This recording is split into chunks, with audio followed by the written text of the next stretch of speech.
And diplomats from Ukraine and Russia are expected to start a new round of peace talks in Turkey tomorrow. This as fighting continues throughout the weekend, with Russia focusing most of its efforts on capturing territory in eastern Ukraine, including the devastated city of Mariupol. Deborah Patta spoke to refugees who escaped the fighting. Plumes of black smoke choked the sky after a Russian cruise missile plowed into a fuel depot in Lviv. Firefighters battled for 12 hours to put out the blaze. Around Kiev, fighting and bombings have intensified, leaving behind battle-scarred landscapes. But it's Mariupol where apocalyptic scenes show the real extent of the human toll of this war.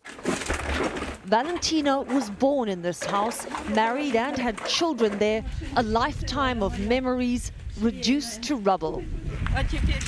What is left for us, she sobs. There's nowhere to live here now. Alexander also stayed and is just grateful to be alive. I survived, he says, breaking down crying as he sends a message to his daughter. Thank God, your dad is alive. Victoria Mendinska remained in Mariupol for 3 weeks before finally making the death-defying car trip out of there, escaping to the town of Brovary. The street where she lived now looks like this. It must have been terrifying. Yes, and I cried because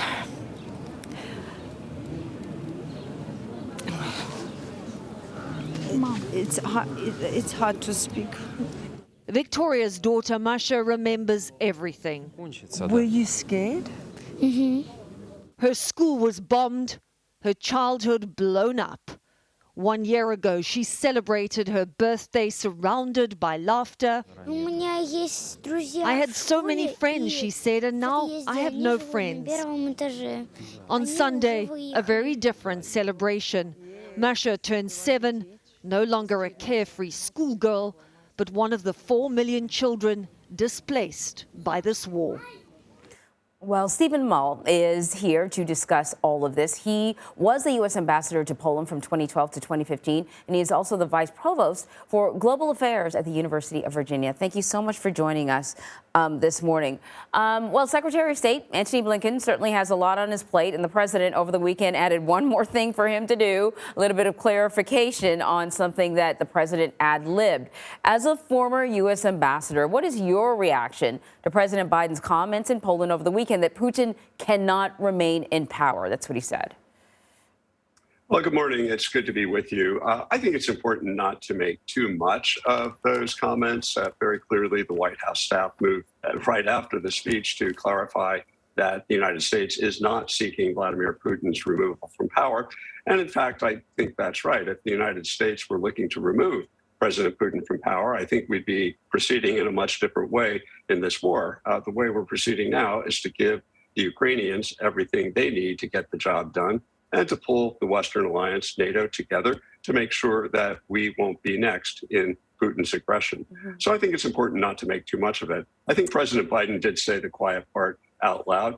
Clearly, somebody conducting war crimes, conducting aggression against an innocent neighbor like President Putin is, should not be a statesman, should not be in the position that he has. But that's really up to the Russian people to decide. You said, say the quiet part out loud. But I think that, the concern is that it's more than just the quiet part out loud. It's something that may be discussed in offices and meetings and so on within the administration, and that it feeds into the narrative that Vladimir Putin is selling to his own people. I mean, should there be more concern, not just to how Vladimir Putin may use that statement to his benefit, but other sort of international watchers?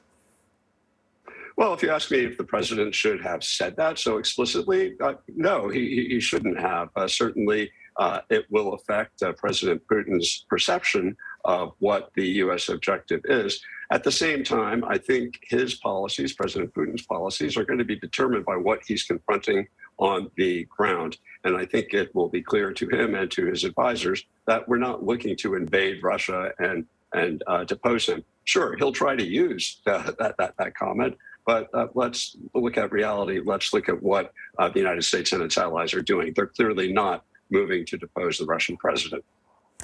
So in the meantime, negotiations between Russia and Ukraine are set to resume. They're going to be happening in Turkey. What is your take on, the successfulness of these talks? Can you have successful peace talks when a military assault is still ongoing? Well, it's a good question, but I think, as we can see in your reporting and other reportings, things are not going completely or very well according to plan, to the Russian military plan for decapitating the Ukrainian government. So the fact that they've decided to participate in these negotiations indicate that they too are looking for a way out of this mess they've created for themselves. It's not a comfortable position for the Ukrainian government to be in. They're going to have to be considering such concessions as whether or not they will withdraw their constitutional pledge to join NATO as a national interest of Ukraine and instead agree to some sort of neutrality, the way Finland did during the Cold War. They'll also have to agree whether or not they want to give up their claim to Crimea, which Russian illegally annexed 8 years ago, or the two provinces that Russians now maintain are independent. Those kinds of concessions are not very easy to make at the point of a gun, but nevertheless, they're decisions that could bring about an end to this conflict, leaving the government of Ukraine intact. Before I let you go, I want to just pivot to another topic that you have a particular expertise in. The Secretary of State, Antony Blinken, is in Israel for a summit to reassure allies that Washington is committed to their security ahead of a possible renewal of the Iran nuclear deal. As the former lead coordinator for implementing this historic deal in 2015, I want to get your thoughts on what's taking place right now. Well, I think obviously the concerns of our Israeli allies and our other close security partners in the Persian Gulf, they were not big fans of the Iran nuclear deal back when it was agreed to back in 2015. At the same time, the Biden administration believes that preventing Iran from developing a nuclear weapons capability is a major goal of U.S. foreign policy. And that's been the case for multiple administrations going back into the last century. And so he will be assuring them that regardless of this deal, we will protect them. We will make sure that Israel and the Persian Gulf Arab states will not be the target of a nuclear-capable Iran through the very extensive security assistance we're providing them, and that we think the best way to protect them from a nuclear-armed Iran is to make sure the controls envisioned in the new Iran nuclear deal are in place that will prevent Iran from having the material it needs to build a weapon. Ambassador Stephen Mull, thank you so much. Thank you.